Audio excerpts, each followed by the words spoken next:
Tunashukuru Mungu kwa siku ya leo. Tumeweza kuangalia kile ambacho kimeendelea hapa. Na siku ya leo tulikuwa tunakuja kuanza area ya AGUC Nairobi. Mwaka uliopita tuliongea tukaonelea kwamba ni vema tuwe na area ya Nairobi kwa sababu amekuwa na makanisa manne. Ingawa ni chache tukilinganisha na yale ambayo tuko nayo kwa Meda au sehemu nyingine, lakini tumeona kuwa kuna kazi nzuri ya kufikia sehemu kubwa. Kwa hiyo mbali na kusikiliza neno la Mungu siku ya leo, ningependa kuita wale wanakamati ambao tuliteua wa Nairobi wakuja wote mbele tuombe. Wale wanakamati wote ambao walikuwa wamekuja hapa mbeleni, kuanzia mwenyekiti,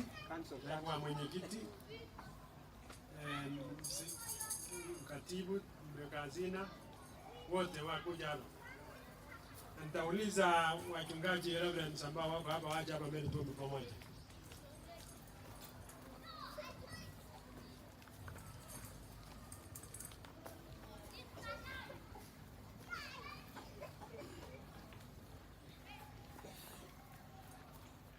Tasimama hapa.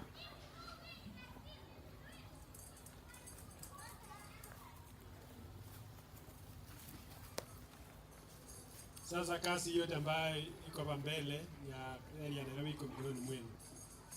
Kuendesha kwa muda ambao Mungu atawezesha.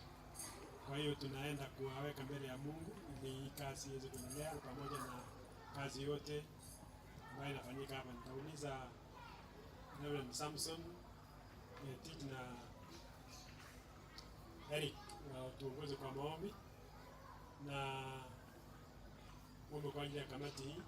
Samson na Eric uombe kwa ajili ya kazi ambayo wako nayo.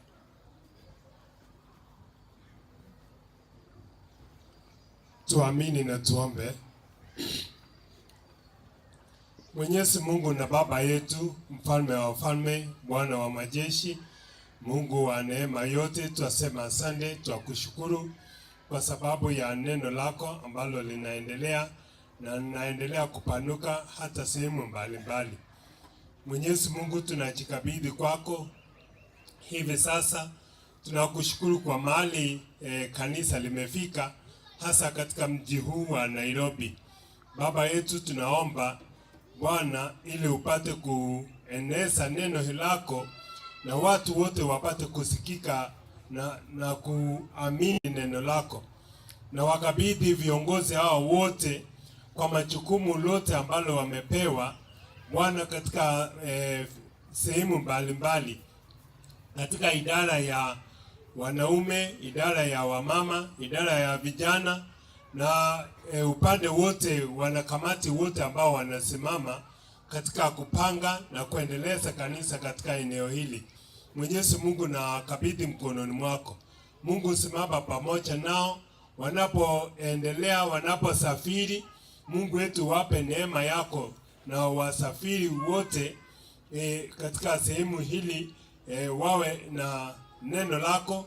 Mungu wetu, simama pamoja nao, wape ujasiri na wape uwezo wa kupanua eneo hili. Mwenyezi Mungu, tuamini Mungu kwamba hautapungukiwa na lolote, na Bwana utasimama na kuwasingira katika sehemu mbalimbali. Bwana, ninaamini na naomba haya yote kwa jina la Yesu aliye Bwana na ni Mwokozi wetu. Amen. Baba yetu uliye mbinguni, Yesu Kristo na Roho Mtakatifu, tunakushukuru Mungu wetu mchana wa leo kwa nafasi njema umetuandalia ili tuweze Mungu wetu kuja mbele zako kwa ajili ya hawa viongozi wa eneo hili la Nairobi. Tunakushukuru Mungu wetu kwa kuwa umechagua hawa ili waweze kuongoza kanisa lako takatifu katika eneo hili. Mungu wetu, tunaweka mikononi mwako, ukawaongoze na ukawape hekima Mungu wetu ili waweze kuendeleza kazi yako ya injilisti Mungu wetu katika eneo hili. Tunaweka mkononi mwako kasisi Reverend Jonathan Langat, ukae pamoja naye Mungu wetu, umuongoze anapokumbuka kila wakati kila ambacho anaweza kufanya ili kanisa lako liweze kueneza ama kuenea katika eneo hili. Mungu wetu ukae pamoja nayo, ukamuongoze pamoja na vikundi hii yote. Mungu wetu tunaweka mkononi mwako, ukawaongoze Mungu wetu vile tumeangalia katika mbele yetu. Mungu wetu tunaweka mkononi mwako idara ya vijana, ya wazee, ya wamama, ya kupanga mafundisho kanisani, ya kwaya na hata ya misheni. Mungu wetu tunaweka mikononi mwako hao wote, ukawaongoze Mungu wetu, ukawabariki kila mmoja wao. Mungu wetu atie bidii katika kufanya kazi yako, ionekane Mungu wetu katika eneo hili la Nairobi, na iweze kusambaa Mungu wetu, ili miaka michache ambayo iko mbele yetu Mungu wetu tuweze kuona ya kwamba kuna matokeo mema katika eneo hili. Baba yetu uliye juu mbinguni, tunaomba hii machache nikiamini katika jina la Yesu Kristo aliye mwokozi wetu. Amen.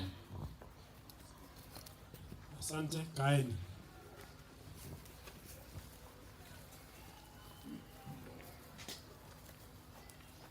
Kwa hiyo siku hii ni siku ya furaha kubwa sana, kwa sababu ya hatua ambayo amechukua. Mtu ambaye ako na furaha zaidi ni mimi. Mimi nimekanyaga hapa Nairobi 1975. Hiyo ni miaka 50 kutoka leo. Na tulikuwa tunasoma baba, tulikuwa na West Africa hapa Roysambu. Na tulianzisha Sunday school July 44. Na nyakati hizo hapa na watu kama mnaona sasa hapa Nairobi. Watu wamekuwa wengi, hapa na mtu. Ilikuwa ni kama huko reserve. Hali tunatoka. Hadi tulikuwa tukitembea kutoka Roysambu kwenda Githurai na mguu. Na baadaye nafikiri James walikuja Nairobi 1983. Na tukawa na Sunday school pale Bible College West Africa. Na tukaendelea mpaka nikaondoka mwisho wa mwaka huo, nikaenda kwa masomo. Na nashukuru Mungu kwa sababu kazi ambayo ilianzishwa wakati ule ilikuwa ni ndogo sana. Lakini siku ya leo imeongezeka, sasa imekuwa makanisa 4. Wale ambao wameanzisha kanisa hili hapa Nairobi kwa kiwanja. Kusema huru ni kiwanja tu kama hapa, hakuna hata kiti. Siko namna ilikuwa namna hiyo rodi. Hakuna hata kiti, hakuna kiti, mnaanza kwa kiwanja kwa nyasi. Lakini kwa miaka 16 sasa, hao ni miaka ngapi? Hao 16 imeendelea vizuri mpaka imekuwa kanisa hili sasa. Kwa hiyo tunashukuru sana kwa mwenendo ambayo imeenda namna hiyo mpaka imefika mahali ambapo tulipo sasa. Na mimi naenda kwa mzee, lakini nashukuru Mungu kwa sababu kuna wale ambao wanachipuka kuchukua hiyo kazi ambayo tulikuwa tunafanya. Kwa hiyo tunashukuru Mungu sana kwa kazi ambayo imeendelea vizuri. Na hata katika maandiko matakatifu mitume pia walikuwa na furaha kuona kuwa kazi ya Mungu imeendelea vizuri, imetendeka, kwa sababu ni Yesu mwenyewe ndiye aliagiza waende wakatekeleze hiyo kazi. Na walifanya kwa bidii, wakatoa mawazo yao, wakafundisha, wakajitahidi mpaka kanisa imekaa kwa miaka 2000 na imesimama kwa muda wote. Kwa hiyo ni shukrani sisi kwa sababu Mungu anatupatia nafasi tutekeleze kazi katika kizazi chetu. Tulikuwa na wazee wengine ambao Mungu amewachukua, lakini wametekeleza wajibu wao pia kwa wakati wao. Sisi tumetekeleza kwa wakati wetu. Ninyi mnafanya pia wakati wenu. Kwa hiyo tunashukuru Mungu sana. Naomba hivi ili tunapokuja mahali kama hapa,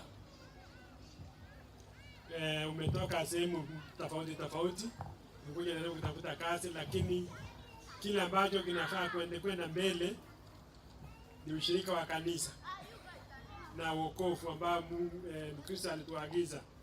Mtu lazima azaliwe mara ya pili ili aweze kuwa na ufalme wa mbinguni. Kwa hiyo tunashukuru Mungu kwa hiyo yote ambayo imetendeka. Tukianzisha kanisa leo, nataka tuone mfano moja kama mwanzo wa kanisa. Wathesalonike wa kwanza sura ya pili, naenda kusoma mstari wa kwanza hadi 13. Wathesalonike wa kwanza sura ya pili mstari wa kwanza hadi wa 13. Hapo ndio Paulo anasimulia jinsi alianzisha kanisa Thesalonike na jinsi waliposimama katika imani yao tangu mitume alienda pale kuhubiri neno lake. Tasoma Wathesalonike wa kwanza sura ya pili mstari wa kwanza hadi 13. Maana nyinyi wenyewe ndugu, mngejua kuingia kwetu kwenu ya kwamba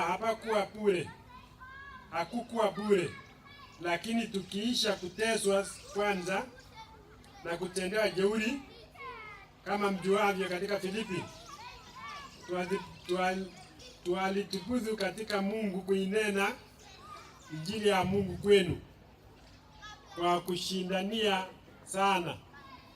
Kwa maana maonyo yetu sio ukosefu wala uchafu wala nyahila, bali kama vile tulivyopata kibali kwa Mungu tuwekewe amana injili, ndivyo tunenavyo, si kama wapendezao wanadamu, bali wapendezao Mungu aliyetupima mioyo yetu.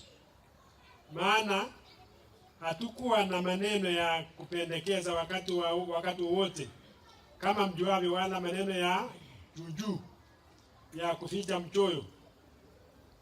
Mungu ni shahidi, hatukutafuta utukufu kwa wanadamu, wala kwenu, wala kwa wengine, tulipokuwa tukiweza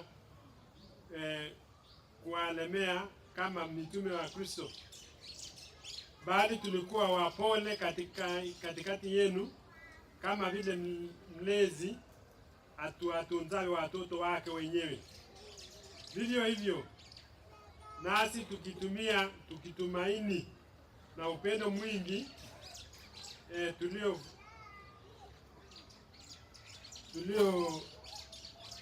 na furaha kuwapa, si injili ya Mungu tu, bali na roho zetu pia, kwa sababu mmekuwa wapendwa wenu. Maana ndugu, nakumbuka ya taabu yenu na msumbufu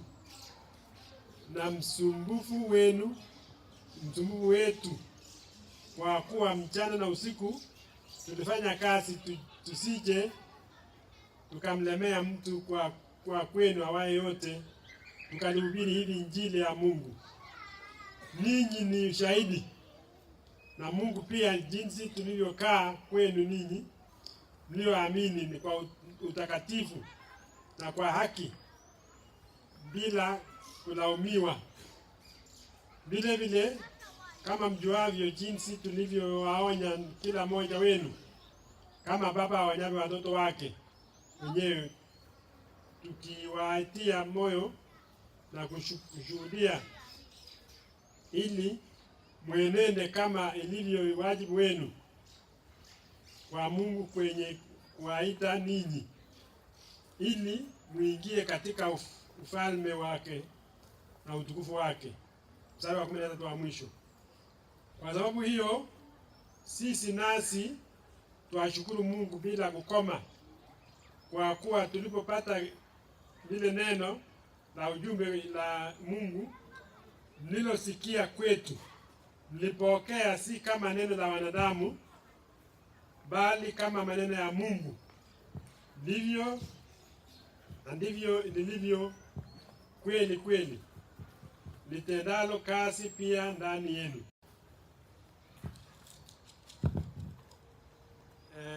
Ninyi mnaoamini. Tuombe. Mungu, tunashukuru kwa ajili ya somo la leo takatifu. Tunakushukuru kwa wema wako na uongozi wako na usaidizi wako wote na kazi ambayo tumeshuhudia. Tunapoangalia mawazo machache katika maandishi haya, tunaomba Baba, ili utusaidie tuweze tukazingatia yale yote ambayo yameshauriwa na mitume, na pia tutekeleze kama vile tulivyoagizwa. Pamoja na kila mmoja wetu tubariki. Tunaomba katika jina la Yesu Kristo aliyekuwa na mkombozi wetu. Amen. Kanisa hili la Thesalonike ilianzishwa kwa ugumu. Tunasoma hiyo katika Matendo ya Mitume 17 kwamba Paulo alikuwa akienda kuhubiri Injili sehemu mbalimbali, na alikuwa akienda, alipokuwa mahali manaita Troa, akaona ufunuo ya mtu akamwambia, njoni hapa Makedonia tuhubirie. Na Thesalonike ni mojawapo ya mji wa eneo hilo la Makedonia, na mingine ni Filipi, nyingine ni Berea na nyingine. Wao walienda kutoka mji huko na katika mji huko kuhubiri Injili. Walipokuwa Thesalonike, kama vile tunavyoambiwa katika kitabu cha Matendo ya Mitume, ilikuwa ni desturi ya mitume waende katika sinagogi ya Wayahudi kila Sabato, waende pale. Alafu walipokuwa Thesalonike ndipo wakafukuzwa. Paulo alifukuzwa kutoka Thesalonike aende mpaka Athene, lakini alipokuwa Filipi alifanya kazi nzuri sana, na ndio aliandika barua nzuri kwa kanisa la Filipi. Lakini sababu ameandika barua mbili kwa kanisa la Thesalonike ni kwamba alikuwa anaona kwamba kanisa hilo lilikuwa na shida na alikuwa anahitaji ushauri mzuri ili waweze kuendelea katika maendeleo ya kazi yao. Lakini amezungumzia hapa ubunifu wa hiyo kanisa la Thesalonike na jinsi walivyosimama katika maandiko matakatifu, wale walioamini sasa. Kwa sababu ingawa kulikuwa na wale ambao walikuwa wanapinga, lakini kuna wengi ambao walimwamini wakamfuata au wakatii maagizo ya mitume alipokuwa akihubiri neno la Mungu pale. Sasa akasema katika mahali hapa kwamba ilikuwa ni kuja kwetu kwenu si ya bure, lakini ilikuwa ni maagizo ya Mungu kwamba neno hili lihubiriwe na kanisa lisimame pale na ionekane kwamba watu wameokoka na kanisa lisimame. Tuseme sisi tukiwa hapa siku ya leo tukiangalia tunatoka Thesalonike, na inakuwa siku ambayo Kristo alisema kwamba barabara italia na kila mmoja atafufuka, hata wale ambao walikufa, wale ambao wako hai watapewa mwili mpya. Kama leo itakuwa siku hiyo, sisi wote tutaenda au watabaki wengine?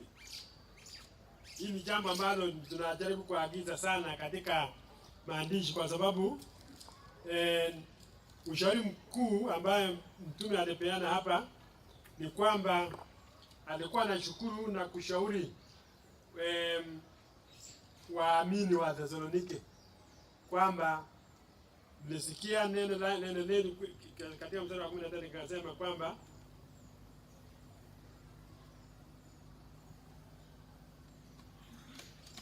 kwa sababu hiyo sisi nasi twashukuru Mungu bila kukoma, kwa kuwa mlipopata lile neno la ujumbe wa neno la Mungu lilosikia kwetu, mlipokea si kama neno la mwanadamu, bali ni kama neno la Mungu. Na ndivyo lilivyo kweli kweli, litendalo kazi ndani yenu ninyi mnaoamini. Yaani alikuwa anahimiza wale ambao walikuwa wamemwamini, ingawa amekuwa na shida katika kanisa hilo, lakini wale ambao walikuzwa na Roho Mtakatifu waliamini, ikawa kanisa ambayo imeonekana, na ilikuwa sasa inahitajika ijengwe kuwa kanisa ambayo inakuwa. Tunapouliza wachungaji au watumishi wengine wa kanisa kama vile waanduko ambao walikuwa hapa saa hii, tenda kazi ya Mungu, mitume walikuwa na jukumu kama hilo katika kila mahali ambapo walienda, kwa sababu watu hawakutaka kuacha sehemu bila kuona kwamba kanisa imeendelea, neno la Mungu limehubiriwa kuendelea, na wale wote ambao wamemwamini wanakuwa na uchungaji mzuri. Katika kitabu cha Tito alimwambia Tito kwamba mimi nilikuacha katika kisiwa cha Krete ili uweke wazee katika kila mji. Yaani kila kanisa liwe na mzee ambaye anachunga kanisa hilo. Kwa hiyo ni furaha kuona kwamba kanisa limeanzishwa, na ni furaha kwamba pia hiyo kanisa imechungwa vizuri, wamepata mchungaji na imesimama, na wamekuwa na waamini ambao wataonekana mbinguni, si wale ambao wanaonyesha uso peke yake, lakini waonyesha uso pamoja na moyo pia waamini. Hiyo ndio agizo ambalo tunaweza kupata kutoka mahali hapa. Paulo alishukuru Wathesalonike wale ambao waliamini, kwa sababu walikuwa wanakubali kuteswa na kwa ajili ya imani yao. Kwa hiyo katika mstari wa 3,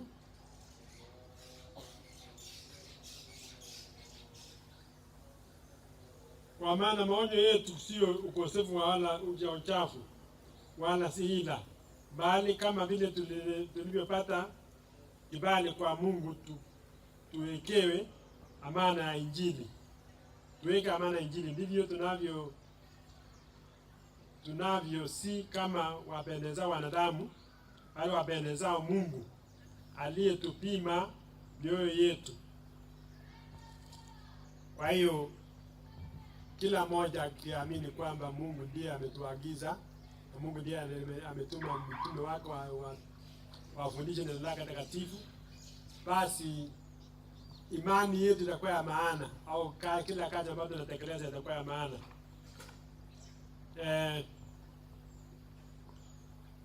Paulo akaendelea kusema, hatukuwa na maneno ya kupendekeza wakati wowote kama mjuavyo, wala maneno ya juujuu ya kuficha mchoyo.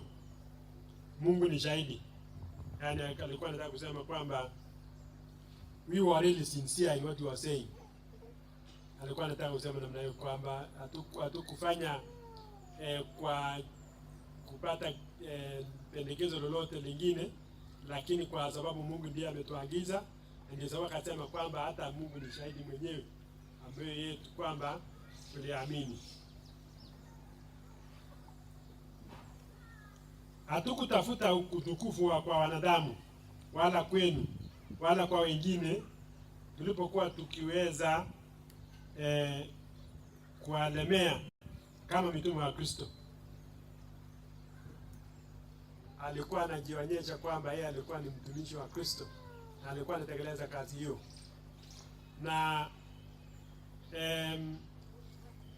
kama tunavyojua, huyu mtume Paulo kutoka mwito wake hakuwa na mahali alikuwa anaita nyumbani. Kila mahali alikoenda kuhubiri neno la Mungu ilikuwa nyumbani kwake. Alikuwa anajiweka pale mpaka akakawa ameonekana kuwa yeye ni mwenyeji kabisa. Yeye ni mmoja katika mioyo pamoja na wale wote ambao waliamini. Ndio alitumia kila bidii kuona kuwa amehimiza wale ambao waliamini kusimama wima katika imani yao. Akasema hata tulikuwa wapole kati yenu, kama vile mlezi atunzavyo watoto wake wenyewe. Wakina mama wanajua kutunza watoto vizuri mpaka wamekuwa wakubwa na wanajua mahitaji yao yote, lakini akasema hapa tulikuwa wapole kati yenu kama vile mlezi awatunzao watoto wake wenyewe. Sasa Paulo alitumia mfano hiyo na lugha hiyo kuonyesha kwamba kazi yake pale Thessalonike si kwa ajili ya kujipatia chochote, lakini alikuwa anafanya kwa sababu Mungu alikuwa amemwagiza yeye atekeleze kazi hiyo. na hii ndio sababu tunafanya kazi kama hii siku zote. Hapa mahali tulipo ni Bible College, na Reverend Rotich ni mmoja wa walimu, lakini hakuna wanafunzi hapa. Kuna wanafunzi wangapi? Ni wachache, kama hapo si zaidi ya 5, na tuna mahitaji kujifunza neno la Mungu. Sehemu hii ni sehemu nzuri, mahali ambapo kuna college pale Eldoret, lakini pia hapa kuna mijengo, kuna mahali pa kukaa, kuna mahali pa kusoma na kila kitu kiko. Lakini kama vile mtume alipokuwa akiona kwamba tumefanya kazi yetu mahali fulani, kufika sehemu fulani, lakini ninyi tekeleza hii pia. Kwa hiyo niombi langu, nimekuwa nikifikiria kwamba kwa nini mahali hapa imekaa bure siku zote hizi. Kwa hiyo sikilizane, labda muweze kuunda kamati ya Nairobi ya masomo, ili wanafunzi hata jioni naenda kuja kusoma jioni hapa, au siku ya Jumamosi au siku nyingine ambayo uko huru, ili tuweze tukaendeleza kazi ya Mungu, kwa sababu tukifundisha neno la Mungu kwa kujua, yaani kuwa tumefundishwa vizuri, basi ndipo ndio tunakuwa na ushuhuda ambaye inafaa. Tuko na mchungaji huyu wa Woljerijwa. Woljerijwa ni mtumishi wa serikali, lakini amesoma Bible College, alisomea Bomet mpaka akamaliza, akasoma hapa pia akamaliza. Na sasa kama kuna hitaji ya kazi ya Mungu, ana ujuzi wa kufanya kazi hiyo. Kwa hiyo sio lazima tuwe full time sisi zote. Wale ambao Mungu amewaita kuwa full time ni sawa, lakini wengine wanaweza pia kusoma ili waweze kuwa wasaidizi wa kazi ya Mungu, kwa sababu kutojua ni kuacha kazi, ni kuacha kanisa irudi nyuma. Kwa hiyo Paulo alikuwa na wazo hilo kwamba walifanya kazi kwa taabu kubwa, lakini alikuwa anahitaji aone kwamba kuna matunda mema katika kazi ambayo walitekeleza. Ndipo akawaandikia hawa kufafanua kwanza, kuona kwamba kanisa limesimama Thessalonike. Mara ya pili ni kwamba watu wajengeke, waonekane kwamba wako na ushuhuda mzuri, godly character. Sasa hiyo ni kusema kwamba lazima tujipeane kabisa na kutafuta utukufu wa Mungu na kuonyesha tabia ambayo inastahili Mkristo na kusimama wima katika kutumikia hata watumishi wa Mungu pia. Alipoandikia barua wa Filipi akasema kwamba nilisema asante, lakini hakusema asante kwa Thessalonike kwa sababu hawakusaidia. Ingawa alikuwa anaona kwamba kuna potential kubwa sana katika kanisa hilo, ndipo aliandika barua 2 kujaribu kuhimiza kwamba wasimame wima katika imani yao. Sasa kazi hii ambao alifanya, alikuwa anaona kwamba hii itazaa matunda kwa ufalme wa Mungu.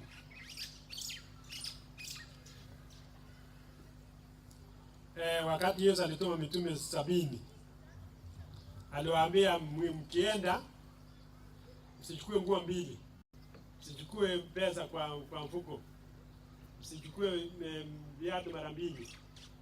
Enda tu na ile ambayo unafaa na uende, na usichukue chakula au kitu chochote, lakini kile ambao mtapewa mtakula.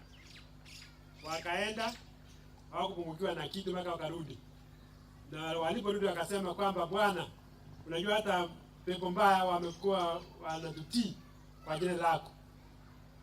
Lakini Yesu akamwambia, msifurahi kwamba mapepo wamewatii tu, lakini kwamba majina yenu yameandikwa katika kitabu cha uzima.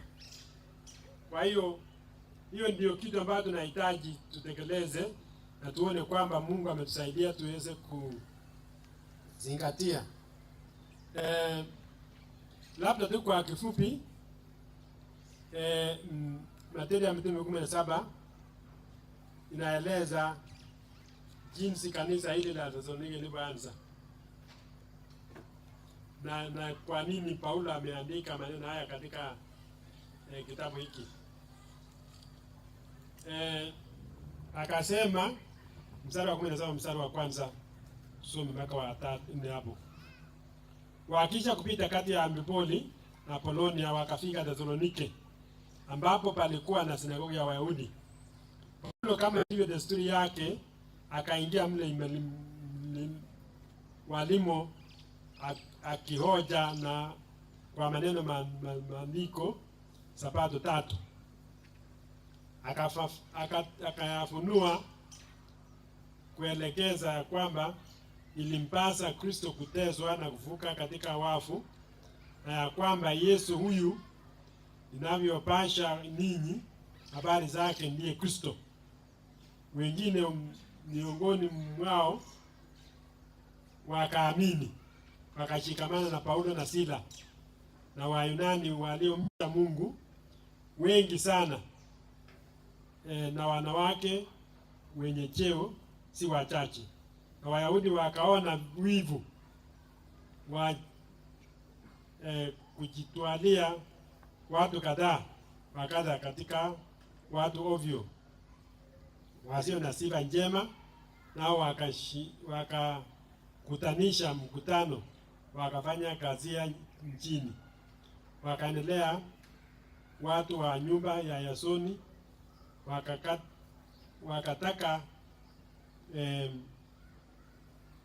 kuwapeleka mbele ya watu wa mji, yaani wapeleke waweze kupigwa mawe au kufukuzwa. Ndipo walikataa watu yaani Wayahudi ambao walikuwa Thessalonike walikataa mahubiri ya Injili, lakini Roho ya Mungu alifanya kazi katika Injili ambayo ilihubiriwa pale. Ndipo Paulo alikuwa na uwezo wa kuweza kuandikia kanisa barua kusema kwamba sisi mnajua jinsi tulivyokuja kwenu. Alafu neno lingine ambalo alifafanua pale ni uaminifu wa Injili. Neno hili, hakuna wakati nasimama na mikono miwili peke yake au na karatasi kama hii na kuhubiri. Kila wakati lazima nisome kutoka kwa Biblia. Na Biblia si kitabu chochote tu. Siku hizi tuko na mitandao, na watu wengi wanasema kila kitu ambao wanataka kusema katika mitandao, na mojawapo ya kitu ambayo inapingwa au kusaidiwa katika Biblia katika mtandao ni Biblia au maagizo ya Biblia. Sasa tunapokeaje? Zamani zetu tulikuwa na library. Na library iko na vitabu vingi, na unaenda unachagua kitabu ambao unapenda kusoma, na mpaka sasa tunatumia namna hiyo. Lakini kitabu kikubwa katika library yoyote ni maandiko matakatifu. Na Paulo alihimiza sana kusema kwamba maneno ambayo tulihubiri kwenu si maneno ya wanadamu, lakini neno la Mungu. Na msimamo wa kanisa, au tukianzisha kanisa kama vile tumeanzisha area ya kuongezeka, hii ni kujipatia nafasi ya kueneza Injili au kujenga ndani wa kanisa. Sasa sababu ya organization ni yote ni kwamba neno la Mungu lisikike, liaminike, wengi waokoke, na tutekeleze wajibu ambao Mungu aliweka katika mikono yetu. Na sisi wenyewe binafsi moja moja tuhakikishe kwamba majina yetu yameandikwa katika kitabu cha uzima. Na kama vile Nikodemo alikuja kwa Yesu, alikuwa kiongozi mkubwa, lakini alinyenyekea akasema tunajua kwamba wewe ni mtu umetoka kwa Mungu, kwa sababu hakuna mtu ambaye anaweza kufanya miujiza haya ambayo anayofanya bila kuwa Mungu na yako pamoja naye. Nifanye nini nipate kuokoka? Kaambiwa lazima uzaliwe upya, uzaliwe mara ya pili. Katika mahubiri ya mitume, Paulo na Sila walikuwa gerezani Filipi. Walipoimba nyimbo za kusifu Mungu usiku, milango ikafunguka ya gereza. Mlinzi wa gereza alipoamka usiku akaona kwamba mlango umefunguka, akachukua upanga ataka kujiua, akidhania kwamba wafungwa wametoroka. Lakini Paulo akamwambia msiumize, sisi sote tuko hapa. Sasa kitu ambacho ilikuja kwa kinywa chake ni kusema kwamba nifanye nini nipate kuokoka? Akaambia umwamini Bwana Yesu wewe uokoke. Na maneno hayo jibu la Nikodemo, jibu la Paulo kwa mfungwa mlinzi wa gereza ni moja. Uzaliwe upya, upate kuokoka, umwamini Yesu. Hiyo ndio injili ambayo lazima tuhubiri kila wakati, na tunahubiri na kurudia. Lakini wakati mwingine pia lazima tujiulize ni nini inatukataza kuamini. Hata kama tumemwamini, nini na tufanya tuwe wanyonge, na baadaye jina letu haliwezi kuonekana katika kitabu cha uzima. Lazima tujiulize namna hiyo. Kwa hiyo watu wa Nairobi,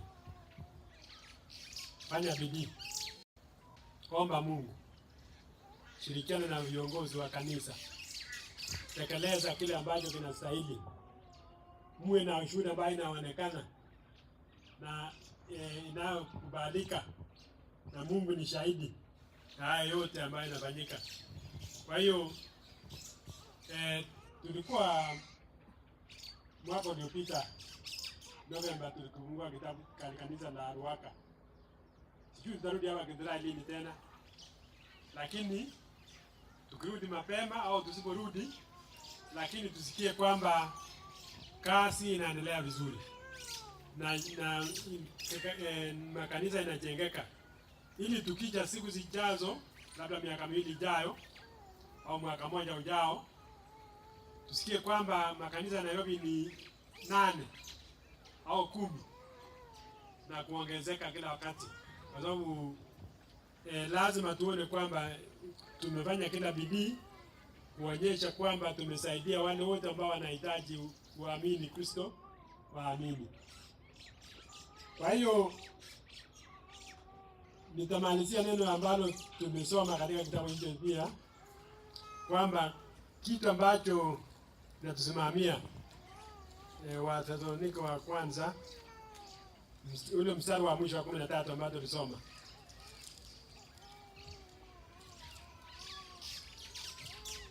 ni kwamba ujumbe wa Mungu mlilosikia kwetu mlipokea kama neno la si kama neno la mwanadamu, bali kama neno la Mungu, ndivyo lilivyo kweli kweli. Neno la Mungu, tunasimama wima katika neno hili. Paulo alimwambia Timotheo kwamba neno la Mungu limeandikwa kwa pumzi ya Roho Mtakatifu na inasaidia katika mafundisho na kadhalika.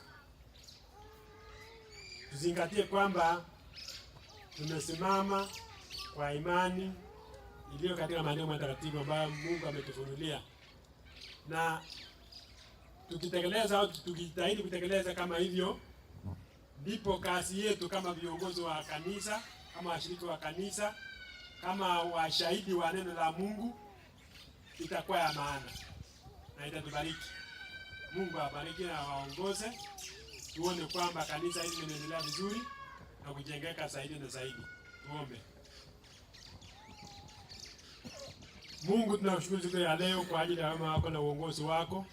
Asante kwa kuanzishwa kwa kanisa la eneo la Nairobi, kwa na makanisa 4. na viongozi wale wote ambao wamekuwa mbeleni mwetu awali. Tunashukuru Mungu sana. Na wale wote ambao wamekuja kutoka sehemu mbalimbali siku ya leo kushirikiana pamoja. Tuenende katika neno hili tukiomba kila wakati kwamba Mungu tusaidie, tusimamie, utupe nguvu na uwezo ili tutekeleze mapenzi yako katika nyakati zote. Tuzingatie neno hili ambalo tunasoma katika maandiko matakatifu kuwa ni kweli, neno lako takatifu, na tusaidia katika mafundisho. Tusimame wima katika imani yetu na majina yetu yabaki siku zote katika kitabu cha uzima. Uwe pamoja nasi na utubariki. Tunaomba tukiamini kwa jina la Yesu Kristo aliye Bwana na mkombozi wetu. Amina. Okay. Asante sana.